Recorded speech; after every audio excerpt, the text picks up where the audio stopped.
Welcome to MMA Daily, your go-to source for daily updates, breaking news, and in-depth analysis from the world of MMA. Stay tuned for the latest on fights, fighters, events, and everything you need to know about the sport that never stops. Don't forget to subscribe and hit the bell icon to stay up to date with all the action. Starting off, Dricus du Plessis responds to Sean Strickland's Alex Pereira claim. Moving on, Joe Rogan reveals he passed on Kamala Harris podcast to watch Ilia Topuria versus Max Holloway. Lastly, Jon Jones reveals huge announcement to be partnership with healthcare reform group.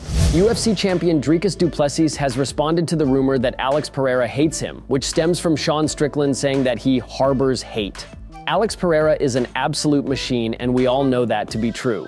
Some days, it doesn't even seem like he's human. He's the kind of fighter who comes along once in a lifetime, and when you package it all together, he takes the appearance of perhaps the biggest star in mixed martial arts right now. This weekend, Pereira will be making an appearance in Australia in order to corner Sean Strickland against Dricus du Plessis. The two will compete for the UFC middleweight championship for the second time, with du Plessis coming out on top in their first altercation. Recently, Strickland did an interview in which he suggested that Pereira harbors hate, leading to many believing he meant for du Plessis. Now, Dricus has given his thoughts on that. Pereira was also in the corner of Strickland in the last fight, and that doesn't make any difference to me. And the same applies to this one. I don't think he hates me. If he does, I don't know why. Sometimes you see a person and you just don't like them. Maybe that's it. Maybe he doesn't like my face or my attitude, I don't know. But I don't think he hates me. But if he does, I have no idea why. We've never even spoken.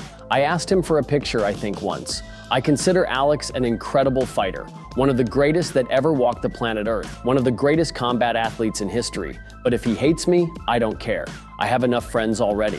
UFC commentator Joe Rogan passed on an interview with Kamala Harris to watch Ilia Topuria versus Max Holloway. While the 57-year-old is still one of the faces of the UFC, Joe Rogan's reach has transcended MMA. Over the last few years, he's taken a heavy interest in American politics. Since 2015, Rogan has had on several prominent political commentators and politicians, everyone from Bernie Sanders and Kyle Kalinske to Matt Walsh and Tulsi Gabbard. Just days out from the 2024 presidential election, Joe Rogan had on Republican nominee Donald Trump. The billionaire businessman wound up defeating Kamala Harris in November, with many believing the UFC commentator's endorsement played a big role. Afterward, many questioned why Harris didn't go on the show. According to several reports, the two were in discussions for a chat, but it didn't come to fruition. On a recent edition of his podcast, Joe Rogan opened up on talks to interview Kamala Harris. There, the UFC commentator confirmed his interest in speaking with the politician, but the timing just didn't work out. Joe Rogan revealed that Kamala Harris's team wanted to interview during the day of October 26th. The issue? That was the same day of UFC 308, headlined by Ilia versus Max Holloway. While Rogan has no issue with Harris, a planned fight companion for that event led to the canceled podcast.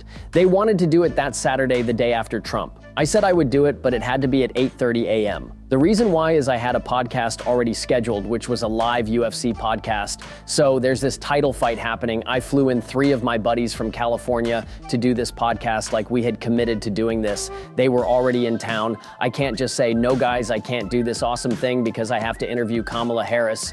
I'm an MMA commentator. This is part of my job, and I said I would do it, but in the morning, that was Ilia Topuria versus Max Holloway. For UFC fans, that was a huge fight. I'm not going to miss that.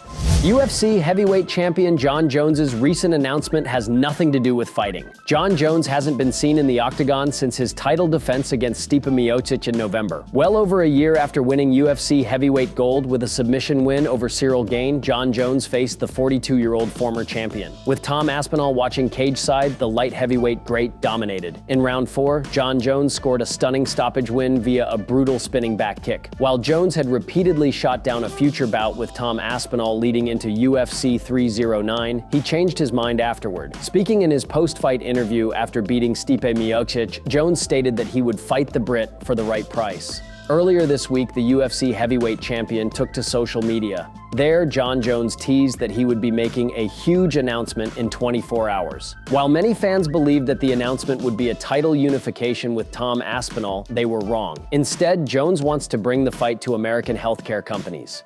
Taking to X earlier today, Jon Jones released a lengthy post about a new partnership with Power to the Patients. The group advocates for transparency in the American healthcare system, something which struck a chord with Jones. In a mock press conference, Jones discussed his decision to get involved with this issue.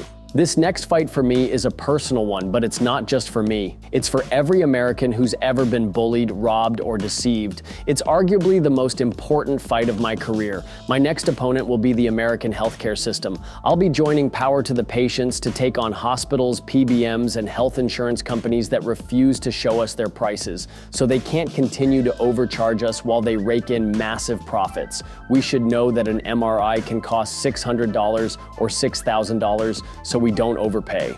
In America, we shouldn't have to advocate for honesty and accountability in healthcare, but here we are.